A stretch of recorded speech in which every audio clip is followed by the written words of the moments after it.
안녕하세요. 책한민국입니다. 오늘 소개할 책은 오픈, 열린 마음. 지은이는 네이트 클램프, 철학자, 마음수련가, 마음챙김 교육사업가. 스탠퍼드 대학교에서 철학 석사학위를, 프린스턴 대학교에서 철학 박사학위를 받은 뒤 페퍼다인 대학교에서 정치철학과 교수로 재직했다.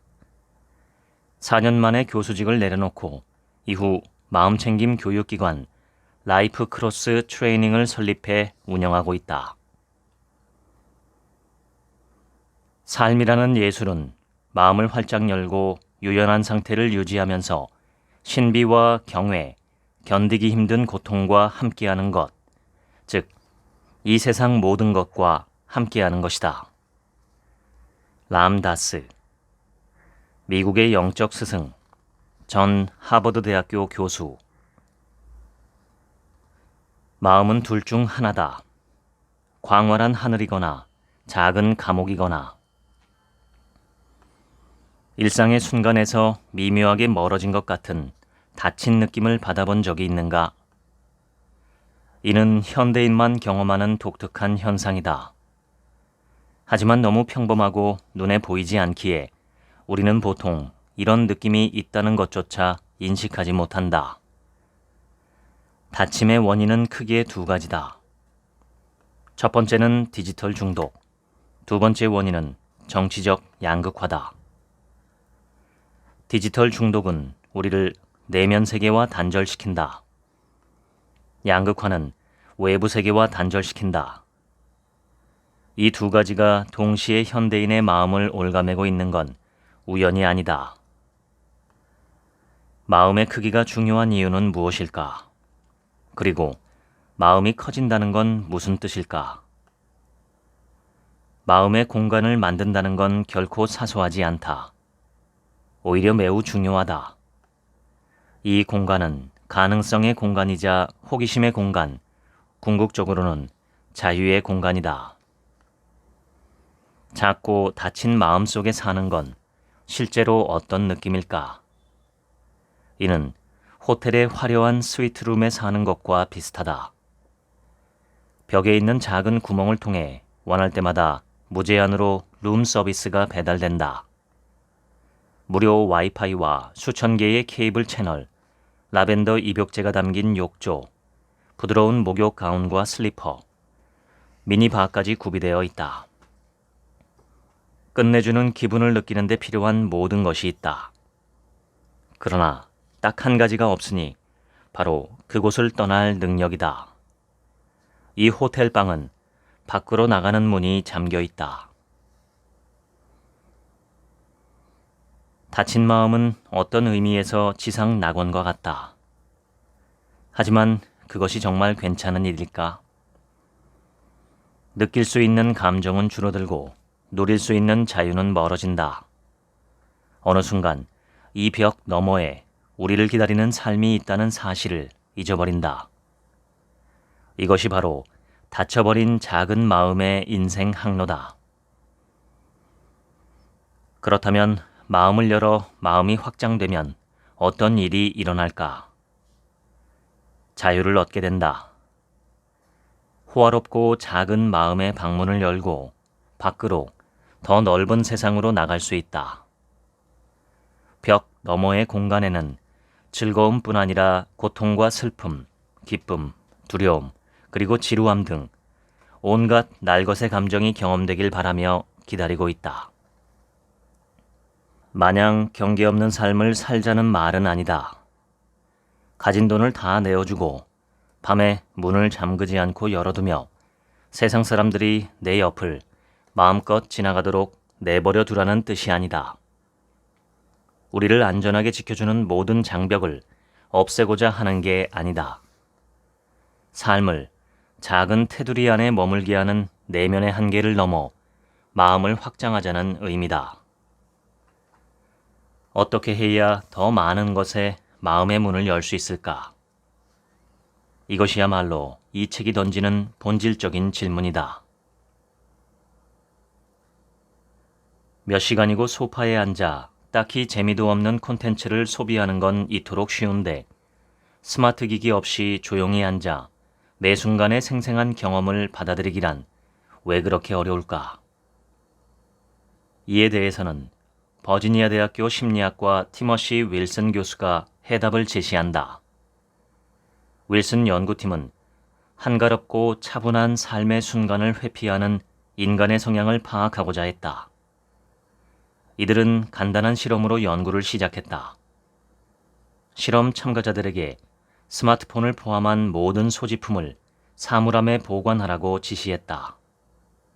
그런 다음 아무런 장식이 없는 텅 빈 방에서 15분간 혼자 앉아 생각하는 시간을 갖도록 했다. 규칙은 두 가지였다. 자리에 그대로 있을 것, 깨어 있으려고 노력할 것. 실험 참가자 중 약 50%가 불쾌했다라고 말했다. 후속 연구에서는 참가자의 32% 이상이 그 시간을 견딜 수 없어 딴짓을 했다고 실토했다. 인간은 아무것도 하지 않는 시간을 얼마나 강하게 혐오하는 것일까? 윌슨 연구팀은 또 다른 실험을 진행했다. 이번엔 참가자들에게 가만히 앉아 생각에 잠기거나 신체적 고통을 경험하는 것 중 하나를 선택하도록 지시했다. 연구팀은 참가자의 발목에 2개의 전극을 부착하고 스스로에게 전기 충격을 가하는 방법을 알려주었다. 참가자들 앞에 2가지 선택이 놓였다. 15분간 자신의 생각에 집중하거나 전기 충격을 가하거나. 실험에 참여한 남성 중 67%는 자신의 생각에 집중하기가 너무 힘든 나머지 15분간 최소 한 번 이상 스스로에게 전기 충격을 가했다. 여성의 25%도 같은 선택을 했다. 심지어 한 남성은 15분간 무려 190번이나 전기 충격을 줄 만큼 극도로 불편해했다. 그야말로 충격적인 결과였다. 연구팀은 다음과 같이 결론지었다. 매우 놀랍게도 많은 참가자가 15분간 혼자만의 생각에 잠기는 것에 극도의 혐오감을 느꼈고 그 결과 돈을 주고서라도 피하고 싶다던 전기 충격을 스스로에게 가했다. 몸과 마음이 균형을 잃고 한쪽으로 기울면 그 방향으로 기울임을 부추기는 음식이나 활동, 사건을 더욱 갈망하게 된다. 이것은 우리의 생명이 작동하는 방식이기도 하다. 무엇이 우리 모두를 스크린에 집착하게 만드는 것일까? 정답은 중독이다. 점점 더 많은 연구가 디지털 기기에 집착하는 현대인의 습관을 게임 중독, 쇼핑 중독, 병적 도벽 등과 함께 경증에서 중증의 행동 중독으로 분류하고 있다. 뉴욕 대학교 애덤 알터 교수는 이렇게 설명한다. 행동 중독은 특정 행동을 거부할 수 없을 때 발생한다. 단기적으로 깊은 심리적 욕구를 해소하지만 장기적으로 심각한 해를 끼친다. 이제 왜 우리가 그토록 스마트폰에 집착하는지도 쉽게 설명할 수 있다. 단기적으로 기분이 좋아지기 때문이다. 우리는 스크린에 중독되어 있다. 심리학자 카렌 더글러스의 연구에 따르면 사람들은 다음의 4가지 요소가 복합적으로 작용할 때 음모론에 빠져든다. 불확실한 상황, 안전하고 싶은 마음, 힘과 자율성에 대한 욕구, 그리고 자기 자신과 자신이 속한 집단을 긍정하려는 갈망이 바로 그것이다. 나는 스마트폰을 사용하거나 페이스북 계정을 만들기 전부터, 그리고 명상법을 알기 훨씬 전부터 정치적 양극화의 영향을 탐구하는 데 몰두했다. 같은 견해를 가진 사람들과 이야기할 때 생각은 더 극단으로 치우치고 급진적으로 변한다. 지난 20년간 스마트폰과 트위터, 페이스북, 그리고 인스타그램 같은 각종 SNS가 등장했고 중앙에서 통제하는 미디어가 점차 힘을 잃게 되면서 분열의 문화는 사회 곳곳으로 번졌다. 2020년 미국 대통령 선거에서 트럼프와 바이든 지지자 중 77%는 상대 후보를 지지하는 친구가 소수에 불과하거나 전혀 없다라고 답했다. 유권자의 86%는 지난 몇 년간 반대 정당을 지지하는 사람과 데이트하는 것이 더 어려워졌다라고 답했으며 45%는 반대 정당 지지자와 데이트하지 않겠다라고 답했다. 미국인의 59%는 자신의 견해에 반하는 사람과 정치 이야기를 나눌 때 스트레스와 좌절감을 느낀다라고 답했다. 이는 2016년의 46%보다 훨씬 증가한 수치다. 정치 간행물, 치명적인 대중 당파성에 따르면 민주당과 공화당 지지자의 42%가 상대방을 완전한 악으로 규정했다. 또 공화당원과 민주당원 5명 중 1명은 상대 진영이 완전한 인간으로 간주할 만한 특성이 부족하고 마치 동물처럼 행동한다라고 말했다. 공화당원의 16%, 민주당원의 20%는 상대 진영 다수가 죽어버리면 나라가 좀 더 나아질 것이라고 답했다. 이미 닫혀버린 마음의 덫에서 벗어나기 위해 오늘 내가 할 수 있는 일은 무엇일까? 1999년 12월 20살의 나는 쿠바 아바나에 6개월간 머물고 있었다. 바쁘고 힘든 일상에서 벗어나 앞으로 뭘 하며 살아야 할지 고민하고 싶었다. 몇몇 친구와 함께 카리브해의 작은 해변 마을 라보카로 여행을 떠났다. 우리를 안내한 여성은 해변에 가보라고 권유했다. 그곳은 열대 섬 속 오아시스 그 자체였다. 잠시 후 나는 혼자 바닷속으로 걸어 들어갔다. 딱히 이유를 설명할 순 없었다.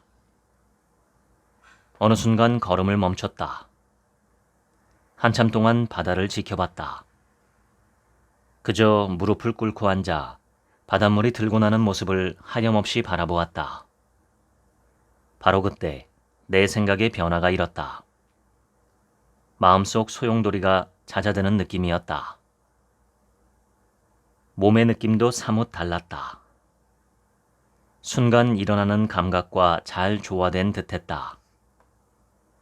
가장 놀라운 건 마음의 변화였다. 내 마음이 무척 넓어진 것 같았다. 마약은 물론 그 어떤 화학물질도 흡입하지 않았다. 난해한 요가 수련을 한 것도 특별한 기술이 있었던 것도 아니다.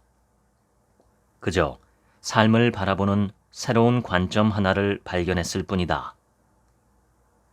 당시에는 이 경험을 표현할 만한 단어가 없었다. 하지만 나는 지금 그것을 열림이라는 단어로 부르고자 한다. 이것이 내가 마주한 첫 번째 열림의 순간이다. 1960년대 초 비교 심리학자 T.C. 슈네일라는 개미부터 영양, 아마추어 골프 선수에 이르기까지 모든 생명체가 접근과 후퇴라는 두 가지 행동을 번갈아 시행함을 확인했다. 새로운 경험 앞에서 이들이 보인 특징은 둘 중 하나였다. 마음을 열어 확장하거나 아니면 마음을 닫고 후퇴하거나. 현대 심리학에서는 이 같은 열림과 닫힘의 구분을 사람의 성격을 정의하는 5대 특성 중 하나로 설명한다. 경험에 대한 개방성 혹은 폐쇄성으로 불리는 이 특성은 성격의 5가지 특성 중 마지막 특성이다.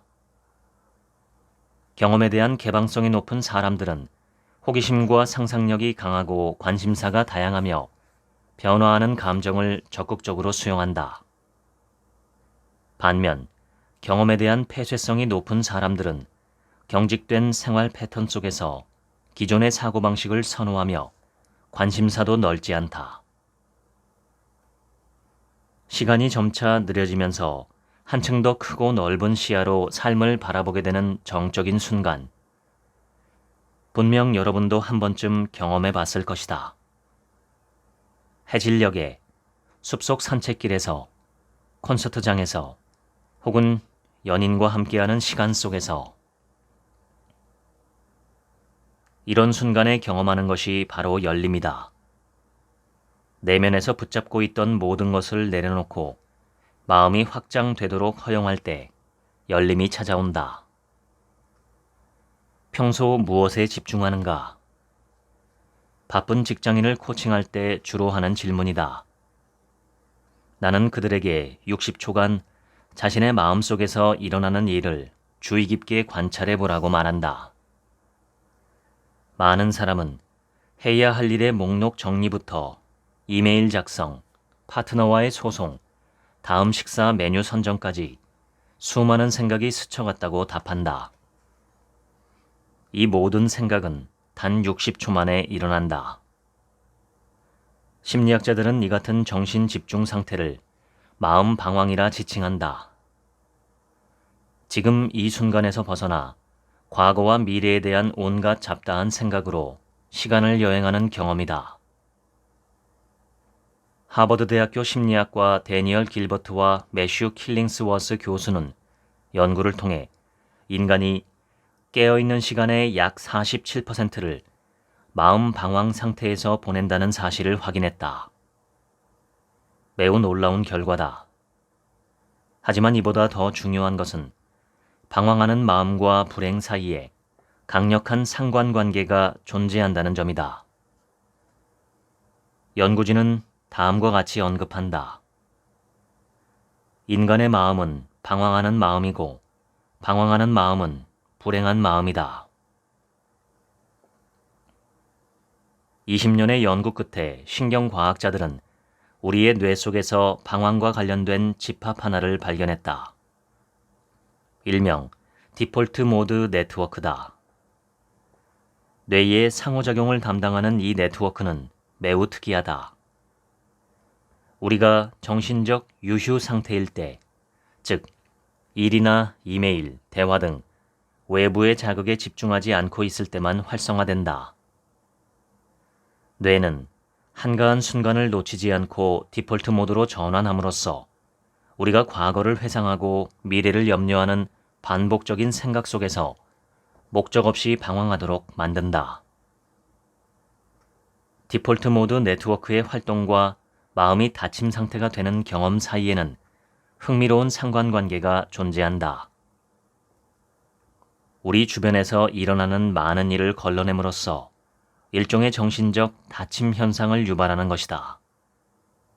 그래서 우리는 풍광이나 소리, 감각, 무한한 가능성 등이 존재하는 주변을 주의 깊게 바라보는 대신 경직되고 예측 가능한 사고 패턴에 갇혀버린다.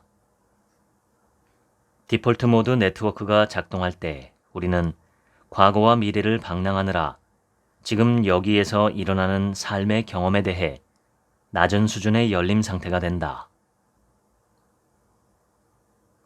평소 마음이 방황 상태에 놓여 있다면 열림 상태에서는 어떤 일이 벌어질까? 과학자들은 우리가 이때 메타인식을 경험하게 된다고 말한다. 메타인식은 생각과 느낌, 감각 등 자신의 주관적 경험을 자각할 때 발현된다. 당면한 문제에서 한 발 물러나 더 큰 그림을 보면서 마음속 소용돌이에 휩쓸리지 않은 채로 상황을 관찰할 수 있는 능력인 것이다. 과학자들은 이와 같은 열림의 해방 효과를 탈중심화라고 부른다. 최근 연구들을 통해 열림의 탈중심화가 모든 종류의 정신 건강에 도움이 된다는 사실이 밝혀졌다. 이는 긍정적인 감정을 촉진하는 반면 부정적인 감정에 대한 반응을 위축한다. 우울증 관련 증상을 개선하고 인지 능력을 향상시키며 스트레스와 불안을 좀 더 능숙하게 관리할 수 있도록 하는 것이다. 이 모든 일은 단지 마음속에서 일어나는 일을 알아차리는 행위만으로 가능해진다. 환각적 경험은 우리를 행복의 나라로 데려다 줄 수 없다. 엘리자베스 길버트는 다음과 같이 말했다. 인간의 삶에는 대조군도 없고 변수의 변화에 따라 어떤 결과가 나왔을지 알 방법도 존재하지 않는다. 미리 밝혀두건대 나는 한 번도 총을 소지한 적이 없다. 사격장에 가본 적도 동네 총기 가게를 출입한 적도 없다. 몇 년 전 우리 집에서 불과 10분 거리에 있는 슈퍼마켓에서 한 정신 이상자가 반자동 소총으로 이웃 10명을 살해했다. 총기 소지를 규제해야 하는 이유다. 정치적으로 진보 성향을 띤 지역인 이곳 콜로라도주 볼도에서는 많은 사람이 나처럼 생각한다. 나의 경우 열성적인 공화당 지지자 몇몇을 알고 있다. 하지만 우리는 정치 이야기를 하지 않는다. 내가 먼저 꺼내지만 않으면 나 역시 정치 이야기는 하지 않겠다는 무언의 협정이 우리 사이에 존재한다. 미묘한 관계를 의식하다 보니 이들에게는 좀처럼 감정을 터놓거나 이입하기 어렵다. 그러다 몇 주 전 우연히 접한 소식에서 이 문제를 해결할 실마리를 찾았다. 전미 총기협회 NRA에서 총기 사고 피해자가 되지 않는 법이라는 주제로 집에서 자신을 보호하는 훈련부터 총기를 은닉 휴대하는 방법을 교육한다는 소식이었다. NRA 회원이 아니거나 총을 소지하지 않더라도 권총 사격의 기초 교육을 받을 수 있었다. 나는 정치철학 박사학위 논문을 쓰면서 위르겐 하버마스라는 독일 철학자의 난해한 글을 이해하려고 2년을 고군분투했다.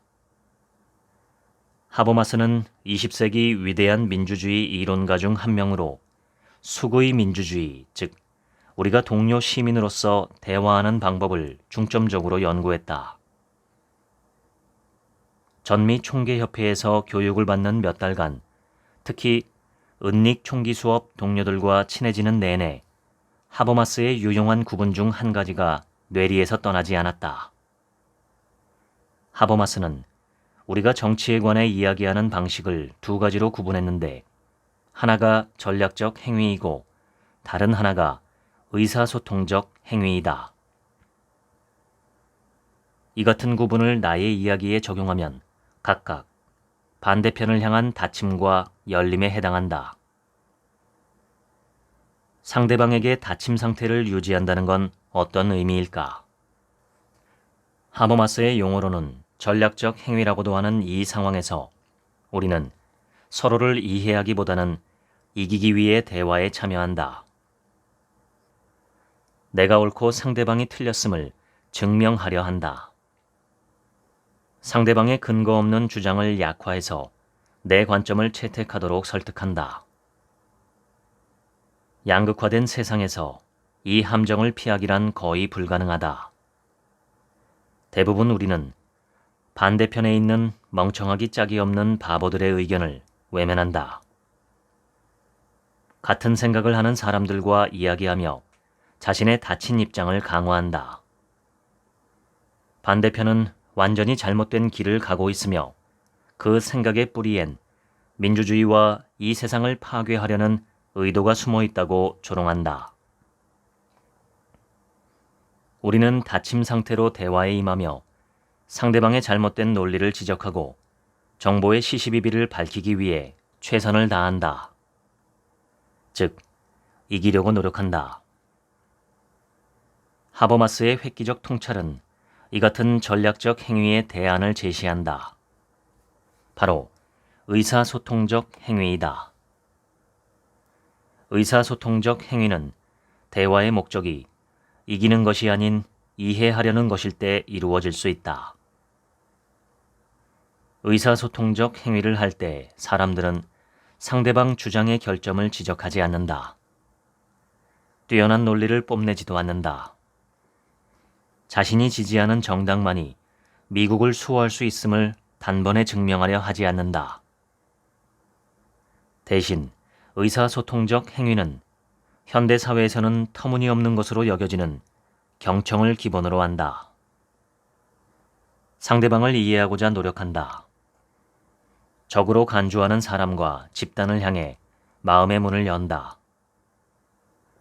나는 총기 교육에 참여하며 의사소통적 행위를 통한 열림의 상태를 추구했다. 내 목표는 그들 주장의 사실 여부를 일일이 확인하는 것도 반박하는 것도 총기 규제를 옹호하자고 설득하는 것도 아니었다. 내 마음을 완전히 내려놓고 그들의 세계에 몰입하고자 했다. 적에게 마음을 열면 과연 무엇을 배울 수 있을지 알아보고 싶었다. 데럴은 자신의 경력을 소개하며 수업을 시작했다. 해병대 및 이라크에서 교도관으로 6년, 방위군에서 16년, 지역 교도소에서 10년을 근무했다. 무척 인상적이었다. 총에 대한 그의 열정과 소명의식이 느껴졌다. 데럴의 설명은 명료했다. 상대방이 내 자동차나 집 같은 재산을 부순다 해도 총을 사용해서는 안 된다. 대신 침착함을 유지하면서 다음과 같은 기본 원칙을 준수해야 한다. 나 자신이나 다른 사람이 사망 또는 신체적 상해의 위험에 처했다고 볼 수 있는 분명한 이유가 없는 한 치명적인 무력은 사용할 수 없다. 3시간쯤 지난 후부터는 이 극단적인 NRA 교육이 합리적으로 들리기 시작했다. 데럴은 우리에게 총기 사용을 권장하지 않았다. 오히려 매번 우리를 자제시켰다. 무기 사용이 필요한 순간을 피하라. 그러면 이긴다. 라는 말을 되풀이했다. 어떤 대가를 치르더라도 도망가거나 차를 몰고 달아나 다툼을 피하는 게 낫다고 설명했다. 어느 순간 데럴의 설명이 마치 명상 강사의 말처럼 들리기 시작했다. 데럴은 마음 챙김을 뜻하는 상황인식의 중요성에 관해서도 이야기했다. 상황인식은 모든 상황에서 침착하고 현재에 집중하며 인식하는 기술이다.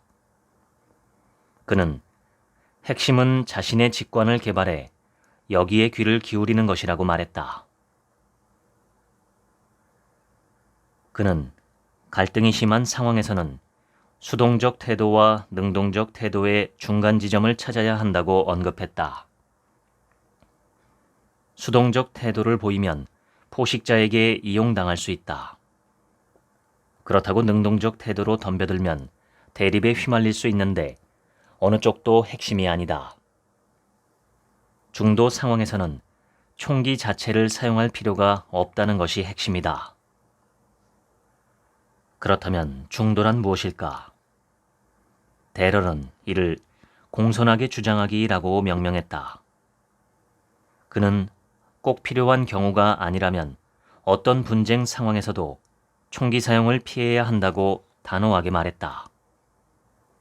그러면서 총기보다 덜 치명적인 다른 도구의 중요성을 언급했다. 실제로 그는 은닉 총기를 아무데나 갖고 다니지 않는다고 말했다. 대신 법적으로 허용된 약 9cm짜리 칼과 호신용 스프레이 한 통을 휴대한다고 했다. 호신용 스프레이는 가장 유용한 자기방어 수단이라고 생각해요. 가해자를 죽이지 않고도 무력화시킬 수 있고 일시적으로 눈도 멀게 할 수 있으니까요. 데럴의 주장은 합리적으로 들렸다. 충돌을 피하고자 최선을 다하고 부득이하게 자신을 방어해야 할 때는 호신용 스프레이 같은 덜 치명적인 도구를 사용하며 총기는 최후의 수단으로만 이용하는 것. 정적으로 여겼던 총기협회가 총기를 다루는 법을 이토록 조심스럽게 가르치고 있다는 사실에 희한할 정도로 안심이 됐다. 이 경험으로 나는 큰 통찰을 얻었다. 오늘날 우리는 너무 많은 정보가 너무 빠르게 동시다발적으로 쏟아지는 세상에 살고 있다. 상대방의 주장이 사실인지 실시간으로 확인하기란 불가능에 가깝다. 상대방의 주장을 반박부터 하기 전에 일단 귀를 기울이면 어떨까? 그냥 이해하려고 노력해보면 어떨까? 우선 상대에게 마음을 열고 사실 확인은 나중으로 미루면 어떨까? 전략적 행위와 소통하는 행위 사이에서, 그리고 이기기 위한 대화와 이해하기 위한 대화 사이에서 균형을 찾을 수 있어야 한다. 이기려고 든다거나 자신의 관점을 방어하려는 태도를 내려놓자. 대신 마음을 열면 어떤 일이 일어나는지 바라보자. 이해하려고 노력하고 질문하자. 호기심을 가져보자.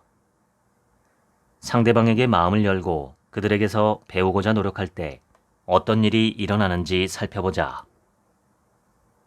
이 수행은 쉽지 않다. 모든 사람이 할 수 있는 것도 아니다. 하지만 나는 이렇게 말할 수 있다. 내가 겪은 모든 열림의 경험 가운데 이 사건이 가장 큰 충격을 주었다고 말이다. 점진적 수행을 어떻게 해야 좀 더 열린 마음으로 나아갈 수 있을까? 이 질문의 답을 찾기 위해 족첸 수행의 대가 아남투텐을 만났다. 분쟁이 끊이지 않는 티베트에서 나고 자란 그는 10살의 나이에 불교 명상을 정식으로 수련하기 시작했다. 그러다 1990년대 초 난민이 되어 고국을 떠나 미국으로 이주한 뒤 다르마타 재단을 설립했다. 그 후로 줄곧 명상을 가르치며 살았다. 대화를 시작한 지 3분 만에 그는 열린 명상에서 발생하는 다양한 역설을 쭉 설명하기 시작했다. 역설 1. 열린 마음 상태는 평범하면서도 초월적이다. 어떤 의미에서 이것은 모든 수행자가 경험하길 바라는 궁극적이고 가장 높은 의식 상태다. 하지만 다른 관점에서 보면 이미 우리와 매우 가까이 있다. 역설 2. 열린 마음 상태는 바로 우리 앞에 있지만 우리는 대부분 그것을 볼 수 없다. 완전히 자유로운 마음 상태는 항상 바로 앞에 있다. 하지만 우리의 두꺼운 정신에 가려져 있어 우리가 보지 못할 뿐이다. 역설 3. 찾으려고 애쓰지 않으면 놓치게 된다. 그렇지만 찾으려고 너무 애써도 놓치게 된다. 열린 마음 상태에 도달하는 방법은 그곳에 도달하고자 노력하는 게 아니다. 그곳에 나 자신을 두는 것이다. 올라가려고 애를 쓸 때는 오히려 그곳에 도달할 수 없다. 하지만 떨어지고 내려가고 내 자신을 그곳에 두도록 허용하는 방법을 안다면 늘 그곳에 머물 수 있다. 역설 4. 열린 마음 상태는 개념 너머에 있지만 그곳에 도달하려면 개념 체계가 필요하다. 열림 상태의 나 자신을 두려면 어떤 훈련을 거쳐야 할까? 하나는 족첸이나 마하무드라 또는 이른바 마음의 본성에 관한 가르침에 완전히 몰입하는 길이다. 이를 위해서는 스승을 찾아 그가 가르치는 진리를 공부하고 윤리적 계율을 따르는데 삶 전체를 바쳐야 한다. 이 모든 것을 경험하려면 완전한 몰입의 길을 택해야 한다. 삶의 급격한 변화를 주지 않으면서도 열림 수행을 맛볼 수 있는 두 번째 길을 모색해보자. 열림 명상은 일상적인 수행, 즉 순간순간 마음의 크기를 확장하는 습관을 만드는 데 관심이 있는 사람이 비교적 쉽게 접근할 수 있는 수행법이다. 방법은 매우 간단하다.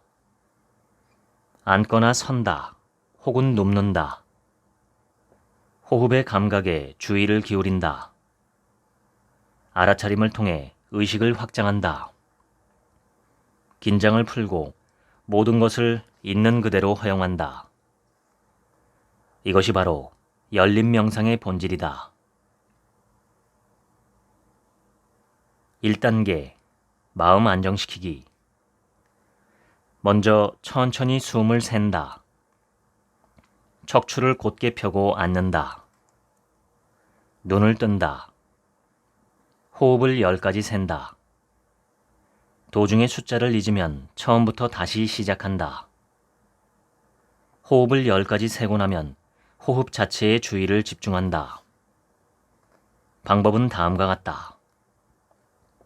호흡의 감각에 집중한다. 숨을 들이쉬고 내쉬며 몸을 빠르게 스캔한다. 호흡의 감각이 가장 생생하게 느껴지는 곳에 주목하자.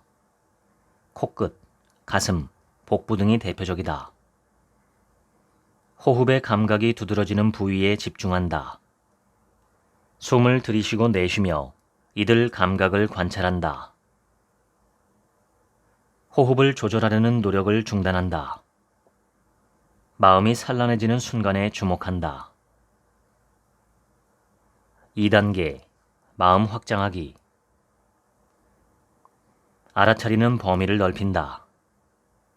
호흡에서 시작해 머리, 목, 몸통, 발끝, 점점 더 먼 몸의 기관을 감각하며 조금씩 알아차림의 범위를 확장하자. 시야를 확장한다. 이제 알아차림이 몸 밖으로 나가도록 하자. 눈앞의 모든 것, 주변 시야 속 모든 것을 포함하자. 파노라마식 알아차림으로 주변 세상을 바라보자. 소리에 대한 인식을 확장한다. 귀를 열어 자신의 숨소리부터 멀리서 들려오는 자동차 소리, 창밖의 빗소리, 길거리 공사장에서 들려오는 못 박는 소리까지 모든 소리를 수용하자. 3단계, 내려놓기. 마음에서 떠오르는 모든 생각을 제거하거나 바꾸려는 노력을 하지 않고 있는 그대로 내버려둔다. 이것이 바로 3단계의 역설이다. 모든 기술을 내려놓자. 알아차림의 영역을 확장하려는 모든 노력을 거두자. 훌륭한 명상가가 되고 싶다는 욕망을 버리자. 우리의 유일한 목표는 그저 앉아서 사물을 있는 그대로 바라보는 것이다. 그저 앉아 숨을 쉬고 알아차림 속에 머물며 안팎의 모든 삶이 왔다가 사라지도록 내버려둔다. 나의 할머니 힐다는 책을 낸 적이 없다. 제자도 없었다. 그는 지극히 평범한 삶을 살았다. 그럼에도 나는 이 책을 힐다에게 헌정한다. 깊이 있는 삶을 사는 방법에 대해 그 어떤 위대한 거장보다 더 많은 것을 가르쳐 주었기 때문이다. 돌아가시기 몇 년 전 나는 그와의 대화를 영상으로 남겼다. 힐다는 감사하는 마음에서부터 현재에 대한 인식, 미니멀리즘을 추구하는 생활 방식, 수용하는 법에 이르기까지 모든 것을 설명해 주었다. 감사에 대한 힐다의 생각은 다음과 같았다. 난 좋은 점을 찾아. 매일 그렇게 하려고 노력하지. 작은 좋은 점 하나를 찾으면 애쓰지 않아도 점점 커진단다.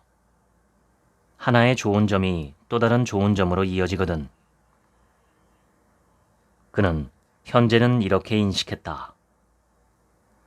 나는 뒤를 돌아보지 않아. 어제는 잊어버리자는 게 내 철학이지.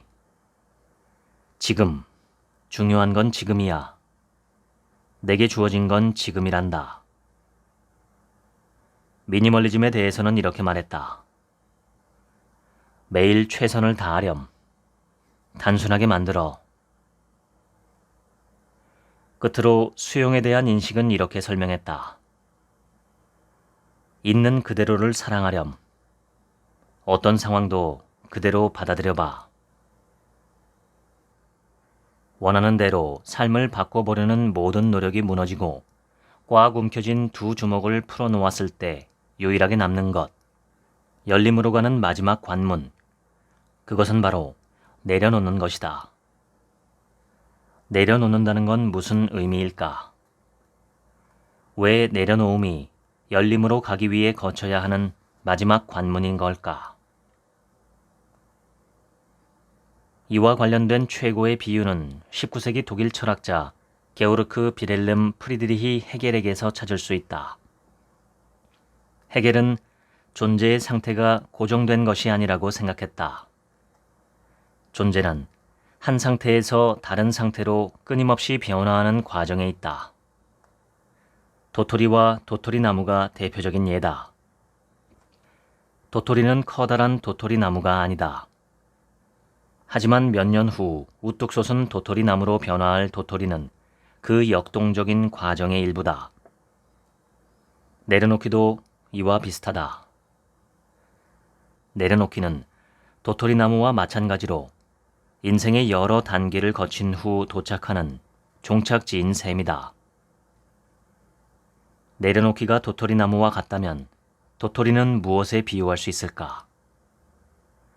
내려놓기를 가능케 하는 씨앗은 무엇일까? 그것은 바로 통제하기로 내려놓기의 정반대의 개념이다. 내려놓기의 여정은 우리의 몸과 마음, 타인, 심지어 세상을 지배하려는 끊임없는 시도에서 시작된다. 하지만 삶을 조종하려는 이런 시도는 결국 실패한다. 내 삶과 세상, 심지어 자신의 마음마저 통제하려는 시도가 실패할 때 비로소 내려놓기를 향한 문이 열린다. 우리는 결코 모든 것을 통제할 수 없다. 세상은 우리의 의지에 굴복하지 않는다. 그래서 내려놓는 것이다. 노자는 통달한 자는 대상을 통제하려 하지 않고 있는 그대로 본다. 그것이 제 갈 길을 가도록 내버려 둔다.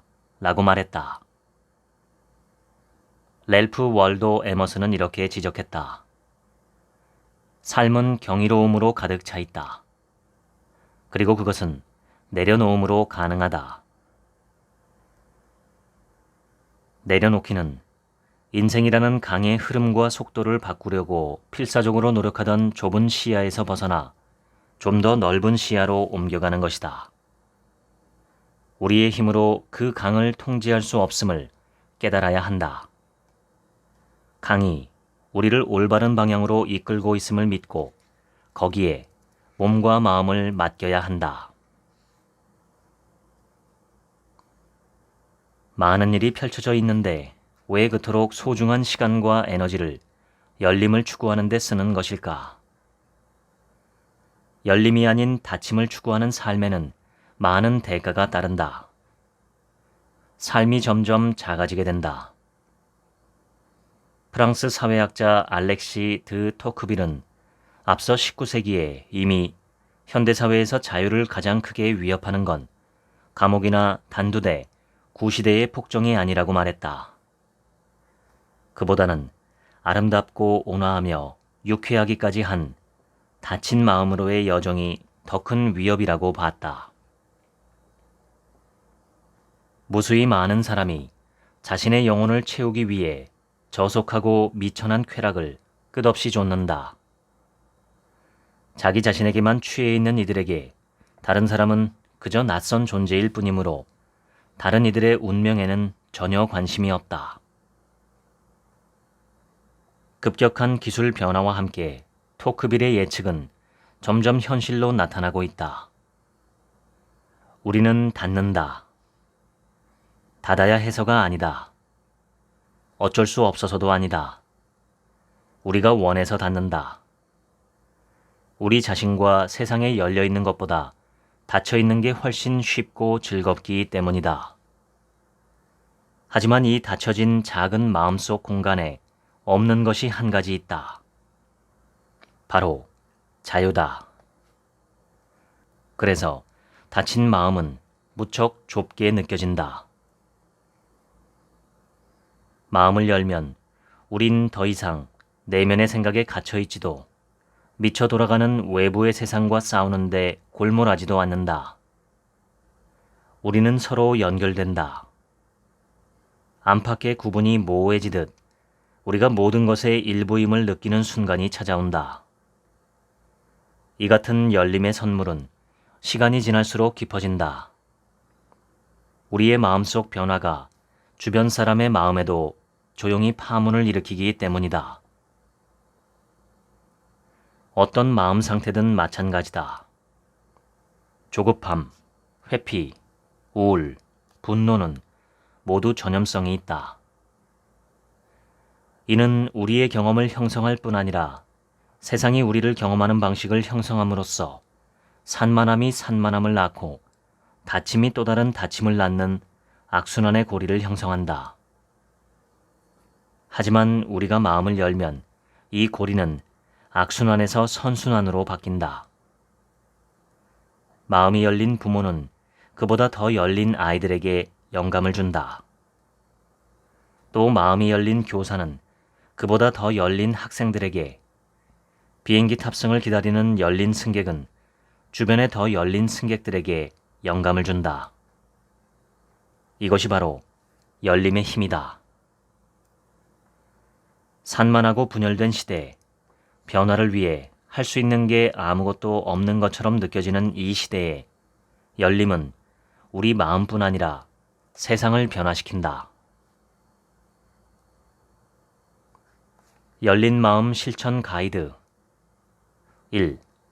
디지털 중독을 끊어내는 도구.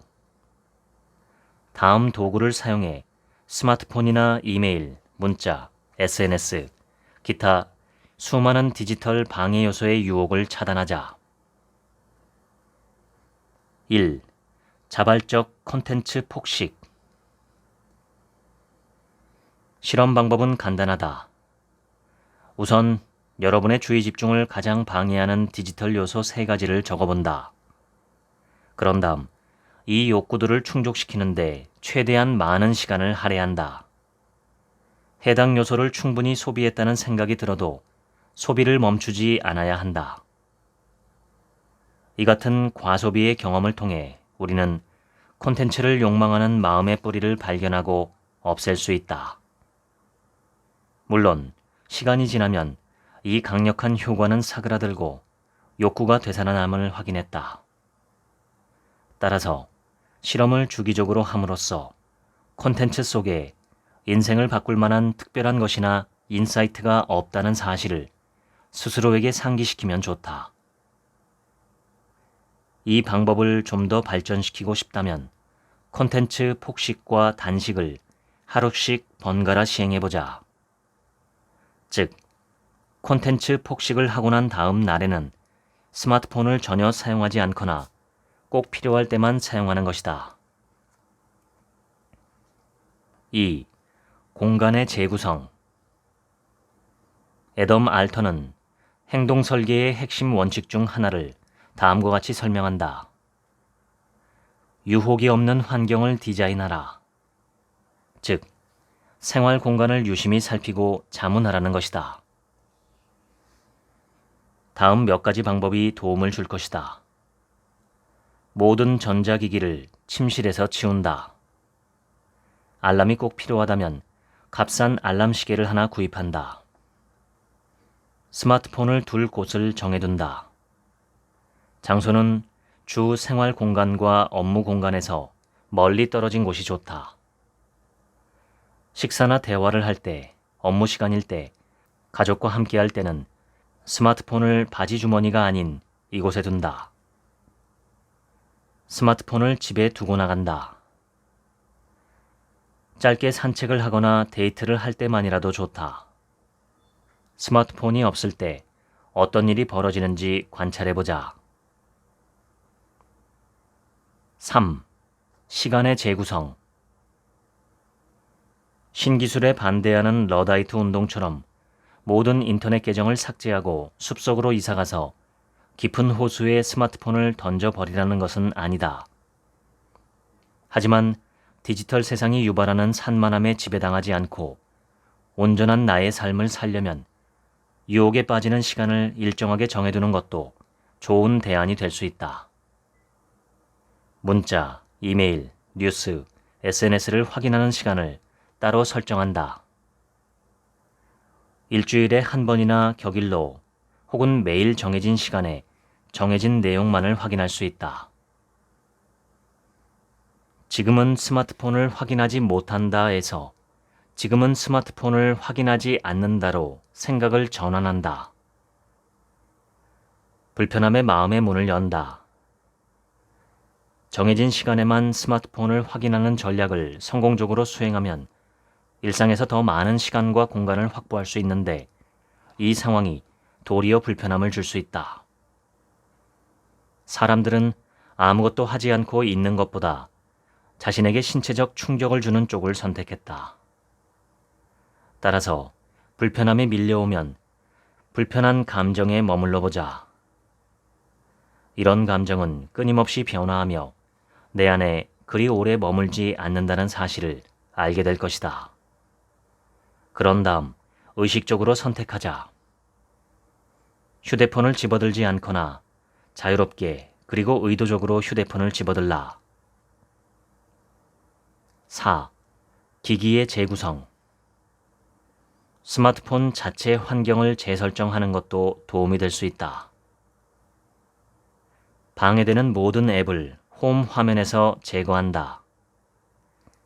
스마트폰 설정을 나에게 유리하게 조정한다. 원치 않는 문자와 알림은 모두 차단한다. 불필요한 앱 알림도 비활성화한다. 저녁 시간이나 주말에는 방해금지 모드를 사용해 모든 알림을 무음으로 설정한다. 배경색을 회색으로 바꾼다. 엄격하게 관리하고자 하는 경우 스마트폰을 흑백으로 설정할 수 있다. 크기가 작은 스마트폰을 구입한다. 나는 미니 사이즈로 바꿨다. 화면이 작으니 보기가 무척 어렵다. 그게 핵심이다. 초당파적 미디어와 음모론에 빠져들며 한 가지를 배웠다. 확신은 강력한 분열의 연료가 될 수 있다. 확신에 찬 태도가 파괴적인 영향력을 만든다. 확신은 우리 사회에 꼭 필요한 경청과 비판적 사고, 지적 겸손과 같은 미덕을 파괴한다. 이에 대해 소크라테스 시대부터 많은 철학자가 잘 모른다는 태도를 기르라고 제안했다. 이는 확신과 정반대되는 마음이다.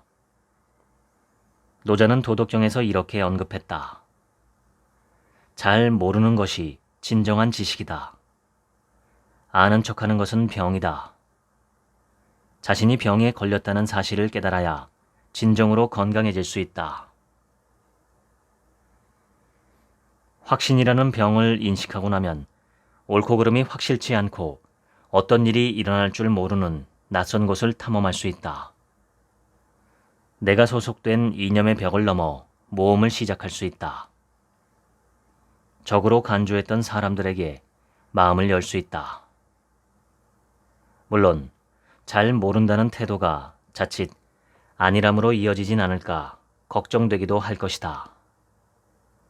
하지만 이런 걱정은 잘못된 가정에 근거하고 있다. 정의감과 분노만이 행동을 일으키는 동력이라는 가정이다. 하지만 이는 사실이 아니다. 간디, 로자 파크스, 마틴 루터 킹 같은 역사상 가장 저명한 사회운동가들의 유산은 공통된 이야기를 하고 있다. 바로 자신의 관점을 넘어 두루 살피는 폭넓은 시각이 사회의 변화를 이끄는 열쇠라는 것이다. 지금까지 오픈, 열린 마음 읽어드렸습니다. 지금부턴 제 얘기입니다. 이 책의 키워드는 열린 마음과 닫힌 마음입니다. 닫힌 마음이라는 것은 안에서 밖으로 혹은 밖에서 안으로 드나들 때 있는 그대로 드나들지 못하고 뭔가에 걸러진다는 것을 뜻합니다. 즉, 우리 마음에 방충망이나 창문이나 대문 같은 어떤 막이 있다는 것이지요. 그 막을 여닫는 것, 혹은 어떤 것은 통과시키고 어떤 것은 걸러낼지 결정하는 기준은 기존에 우리가 갖고 있던 관념과 의식입니다. 쉽게 말해 우리는 우리가 볼 때 좋은 것, 옳은 것, 바람직한 것은 환영하고 좋지 않은 것, 그른 것, 해로운 것은 거부합니다. 이것은 이치적으로 너무나 당연한 것이고 언뜻 생각하면 마땅히 그렇게 해야 하지 않을까 싶습니다. 그런데 거기에는 커다란 숨은 문제가 하나 있습니다. 그것은 바로 우리가 갖고 있는 관념과 의식과 기준이 썩 현명하지 않다는 것입니다.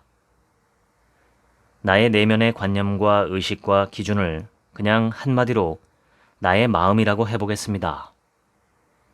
나의 마음은 나의 선택으로 인해 형성된 면도 있지만 외부에서 주어지는 자극과 교육과 경험과 환경 등을 통해 검토 없이 형성되는 경우도 많습니다.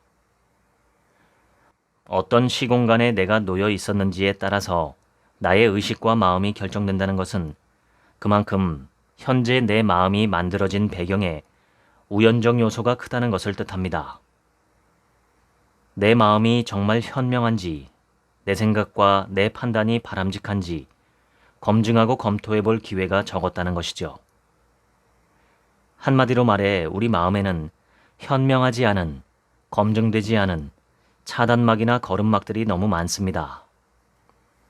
이 막들은 대부분 말초적인 욕구나 욕망 혹은 무의식적으로 왜곡된 사고와 판단으로 뒤범벅되어 있습니다. 자동차 전면의 유리가 깨끗할수록 안전하고 편안하게 운전할 수 있습니다.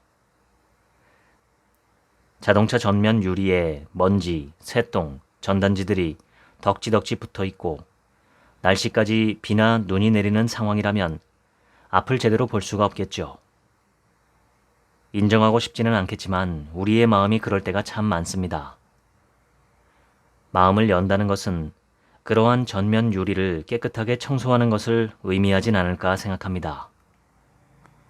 고속도로를 운전하는데 벌레가 갑자기 내 눈이나 입안으로 들어오는 것은 막아줄 만큼 튼튼한 유리가 있고 동시에 세상을 있는 그대로 볼 수 있을 만큼 외부의 빛과 사물은 최대한 있는 그대로 투과시켜주는 전면 유리.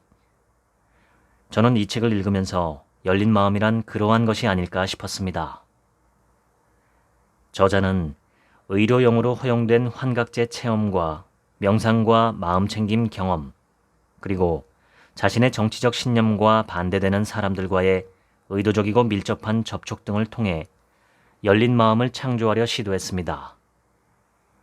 결과는 무척 고무적이었고 저자가 마취 없이 진행한 3시간의 치과 수술을 제외하고는 자신에게 모두 큰 도움이 되었다고 말합니다. 열린 마음을 가장 저해하는 요인은 내 생각이 옳다는 고집입니다.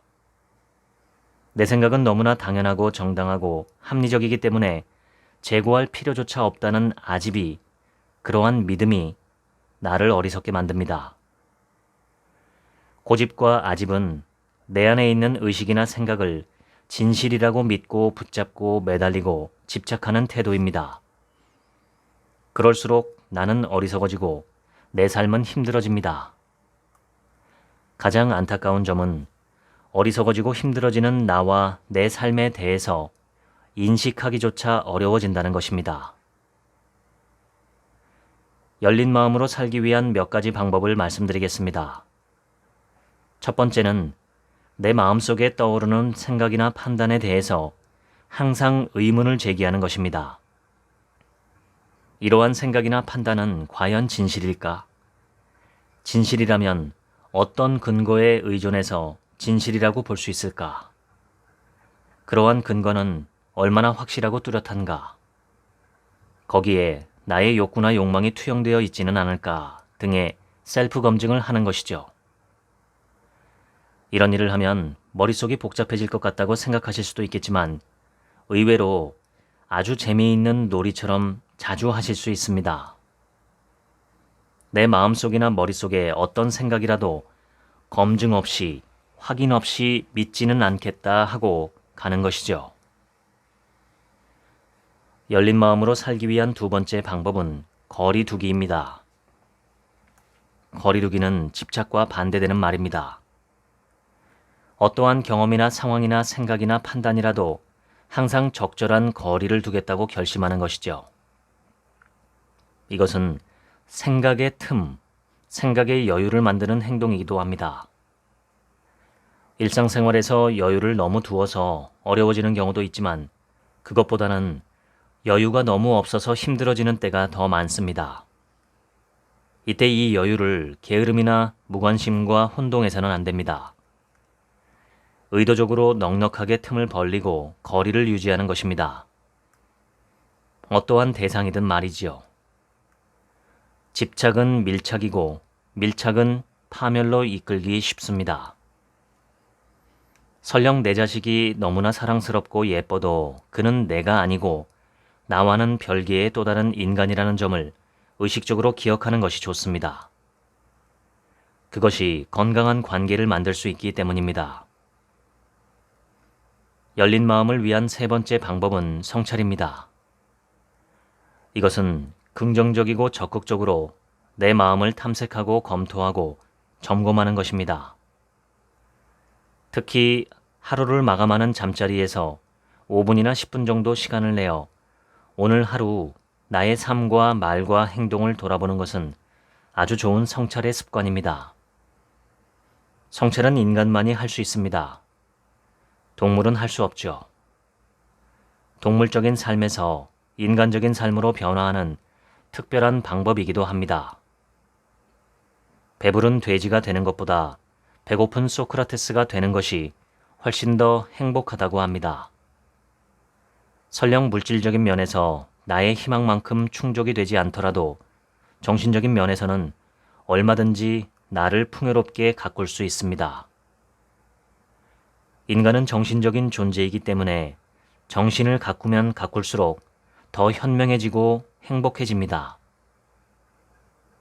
오늘 소개한 책의 저자처럼 열린 마음을 품고 세상을 대할 때 이 세상이 얼마나 더 아름다워질 수 있을지, 인류가 얼마나 더 위대해질 수 있을지 작은 희망이 보이는 듯합니다. 그런데 시작은 나 개인부터입니다. 세상은 이미 열려있기 때문에 나부터 마음을 열면 됩니다. 마음을 열고 활짝 열린 마음으로 살아가 보시면 어떨까요?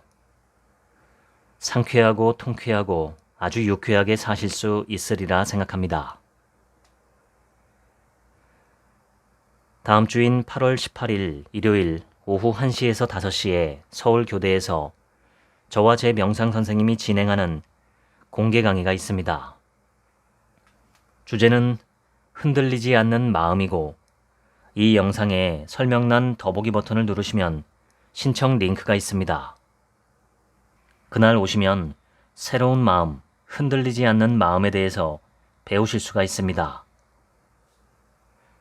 지금까지 책 한 민국의 하루치 생각이었습니다. 들어주셔서 감사합니다.